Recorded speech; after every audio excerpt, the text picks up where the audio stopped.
भारत में कोरोना जिस तेजी से बढ़ रहा है, उसी तेजी से कोरोना पर शिकंजा कसने की कोशिशों में भी तेजी आ रही है।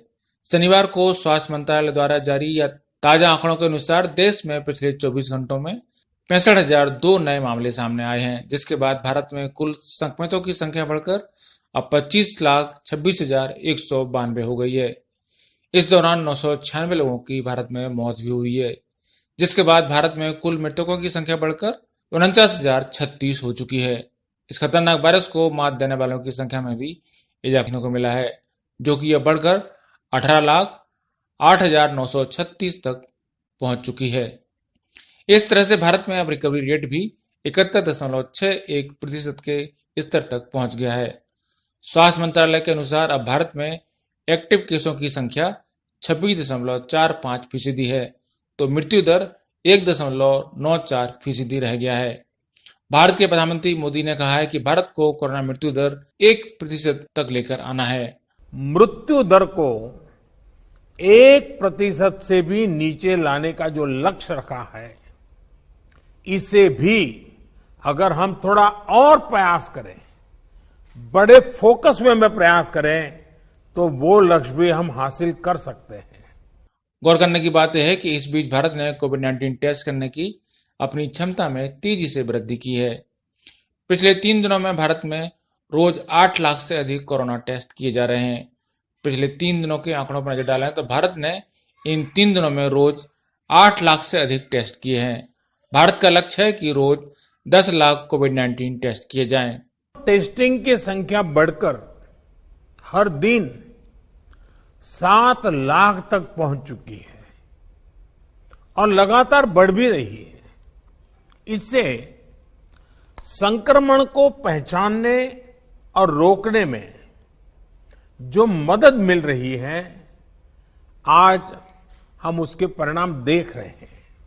भारत की कोविड-19 टेस्ट करने की क्षमता किस तेजी से बढ़ी है, आइए आपको पिछले 3 दिनों के आंकड़ों पर एक नजर डालकर दिखाते हैं।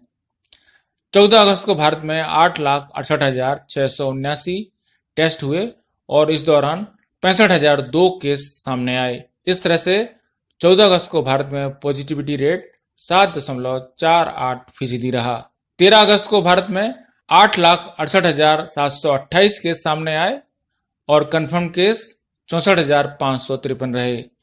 इस तरह से पॉजिटिविटी रेट 7.60% रहा।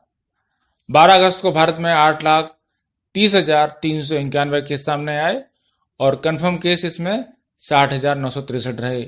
इस तरह से पॉजिटिविटी रेट 7.34% रहा।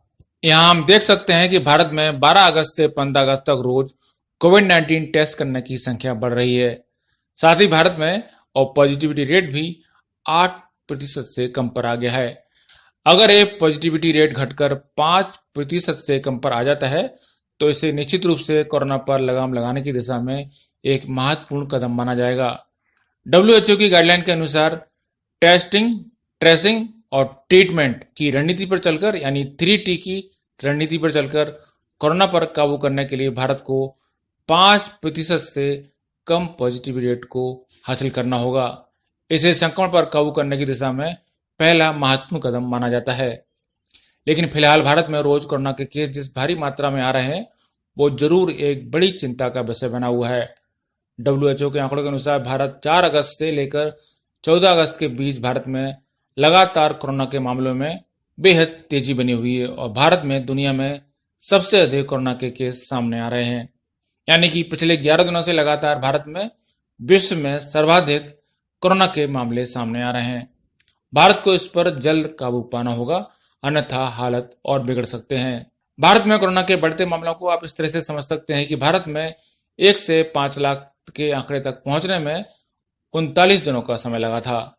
इसके बाद अगले 20 दिनों में यह संख्या 5 लाख से 10 लाख आंकड़े को पार कर गई और 10 से 15 लाख का आंकड़ा पहुंचने में भारत को महज 12 दिन लगे। इसके बाद मामले दोगुनी तेजी से बढ़े और 15 से 20 लाख का आंकड़ा पहुंचने में भारत को सिर्फ 9 दिन लगे। इसके बाद 20 से 25 लाख की संख्या सिर्फ 8 दिनों में बढ़ गई। यानी कि करीब 1 हफ्ते में अब हम 5 लाख के आंकड़े को पार कर रहे हैं। निश्चित रूप से ये आंकड़े बेहद डरावने और भयावह हैं। राहत की बात यह है कि पिछले कुछ दिनों से रोज करीब भारत में 50,000 के करीब मरीज ठीक भी हो रहे हैं, लेकिन अब भी नए होने वाले केसों की संख्या ठीक होने वाले मरीजों की संख्या से ज्यादा बनी हुई है। वहीं अगर राज्यवार आंकड़ों की बात करें तो महाराष्ट्र में स्थिति लगातार चिंताजनक बनी हुई है। पिछले 24 घंटों में महाराष्ट्र में 12,608 नए मामले सामने आए हैं। आंध्र प्रदेश में 8,943, कर्नाटक में 7,908, तमिलनाडु में 5,890, उत्तर प्रदेश में 4,512 नए मामले सामने आए हैं। वहीं मृतकों की बात करें तो पिछले 24 घंटों में महाराष्ट्र में 364 लोगों की मौत हुई, तमिलनाडु में 117, कर्नाटक में 104, आंध्र प्रदेश में 97 और पश्चिम बंगाल में 60 लोगों की मौत हुई है। इस तरह से कुछ राज्यों में भारत के निश्चित रूप से स्थिति बेहद चिंताजनक बनी हुई है। ब्यूरो रिपोर्ट, पत्रिका टीवी।